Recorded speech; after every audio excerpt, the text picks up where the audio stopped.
Start करेंगे class 12th NCERT का exercise 10.1। तो इसके पहले क्वेश्चन में हमें दिया हुआ है कि हमें ग्राफिकली रिप्रेजेंट करना है एक डिस्प्लेसमेंट 40 किलोमीटर का 30 डिग्री ईस्ट ऑफ नॉर्थ। तो हमें नॉर्थ से 30 डिग्री ईस्ट की तरफ जाना है, यानी कि हमारा जो डिस्प्लेसमेंट होगा वो होगा कुछ इस तरह का, नॉर्थ से 30 डिग्री। ये एंगल होना चाहिए 30 डिग्री और इस वेक्टर का लेंथ होना चाहिए 40 किलोमीटर। तो ये हो गया हमारा रिप्रेजेंटेशन। हमारा वेक्टर OP हमारे रिक्वायर्ड डिस्प्लेसमेंट को रिप्रेजेंट कर रहा है।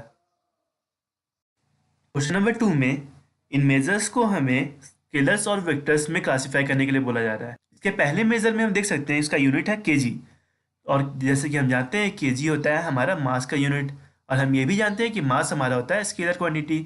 तो पहला मेजर है हमारा स्केलर। फिर दूसरे क्वांटिटी में हम देख सकते हैं कि हमें एक डायरेक्शन बताया गया है, दैट इज नॉर्थ वेस्ट। तो इससे हम कह सकते हैं कि ये एक वेक्टर होगा। तीसरा क्वांटिटी एक डिग्री है और ये स्केलर होता है। और चौथा मेजर में वाट है, जो कि पावर का यूनिट होता है, और जैसे कि हम जानते हैं पावर एक स्केलर होता है, तो फोर्थ पार्ट भी हमारा एक स्केलर हो गया। और इसी तरह फिफ्थ पार्ट में हमारा ये कूलम है चार्ज, तो ये भी एक स्केलर क्वांटिटी होगा। और लास्ट पार्ट में हम देख सकते हैं कि ये एक्सेलरेशन का यूनिट है, और एक्सेलरेशन जैसे कि हम जानते हैं कि वेक्टर क्वांटिटी है, तो ये सिक्स्थ पार्ट भी एक वेक्टर क्वांटिटी हो गया। हमें ये क्वांटिटीज़ दिए हुए हैं और इनको वेक्टर और स्केलर क्वांटिटीज़ में क्लासिफाई करना है। तो पहला आता है हमारा टाइम पीरियड। तो टाइम पीरियड क्लियरली एक स्केलर क्वांटिटी है, क्योंकि इसमें सिर्फ मैग्नीट्यूड होता है। फिर डिस्टेंस भी एक स्केलर क्वांटिटी है, इसको डिस्प्लेसमेंट के साथ कंफ्यूज ना करें तो अच्छा रहेगा। फिर फोर्स में हम जैसे कि जानते हैं कि ये एक वेक्टर क्वांटिटी है, क्योंकि इसमें एक डायरेक्शन होता है, जिस डायरेक्शन में फोर्स करेंगे उसी डायरेक्शन में इसका एक्सेलरेशन वगैरह होता है। वेलोसिटी एक वेक्टर क्वांटिटी है, और हमारा वर्क डन होता है कि स्केलर क्वांटिटी, क्योंकि ये होता है हमारा F.S।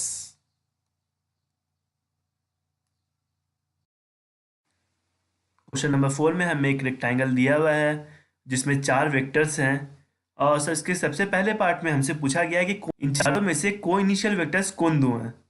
तो हम देख सकते हैं को इनिशियल वेक्टर्स वही होते हैं जो जिनका सेम इनिशियल पॉइंट हो, और वो सिर्फ हमें यहाँ पे दिख रहा है, यानी कि हमारे A vector and D vector को इनिशियल वेक्टर्स है।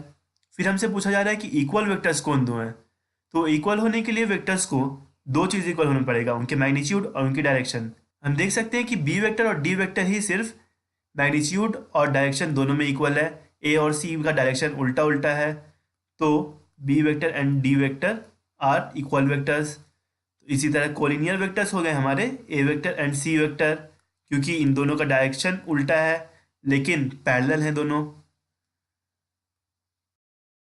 फिफ्थ क्वेश्चन हमारा ट्रू फॉल्स टाइप क्वेश्चन है।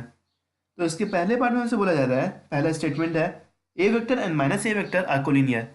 कोई भी वेक्टर हमारा A वेक्टर है और दूसरा वेक्टर हमारा -A वेक्टर है, तो ये दोनों कोलिनियर होंगे। हाँ होंगे, क्यों नहीं होंगे, क्योंकि ये दोनों पैरेलल भी हैं। फिर दूसरा पार्ट है हमारा two collinear vectors are always equal in magnitude, लेकिन ये तो ज़रूरी नहीं है कि हमारा एक कोलिनियर वेक्टर ये है और दूसरा कोलिनियर वेक्टर ये है, तो ये दोनों पैरेलल है लेकिन मैग्नीट्यूड तो इक्वल नहीं है, तो ये फॉल्स स्टेटमेंट है। तीसरा स्टेटमेंट है हमारा two vectors having same magnitude are collinear. ये भी ज़रूरी नहीं है कि हमारा एक वेक्टर ये है और दूसरा वेक्टर हमारा ये है, दोनों का मैग्नीट्यूड सेम हो सकता है लेकिन ये दोनों कोलिनियर तो नहीं दिख रहे हैं, तो ये भी एक फॉल्स स्टेटमेंट है। फिर लास्ट स्टेटमेंट है हमारा two collinear vectors having same magnitude are equal. जैसे कि हम जानते हैं कि वेक्टर्स में दो चीज़ होते हैं, magnitude as well as direction. तो हो सकता है कि हमारा एक वेक्टर ये हो और दूसरा वेक्टर इस डायरेक्शन में चले जाए, तो ये दोनों कोलिनियर है और मैग्नीट्यूड भी सेम है, लेकिन ये दोनों इक्वल नहीं है, तो ये भी एक फॉल्स स्टेटमेंट हो गया।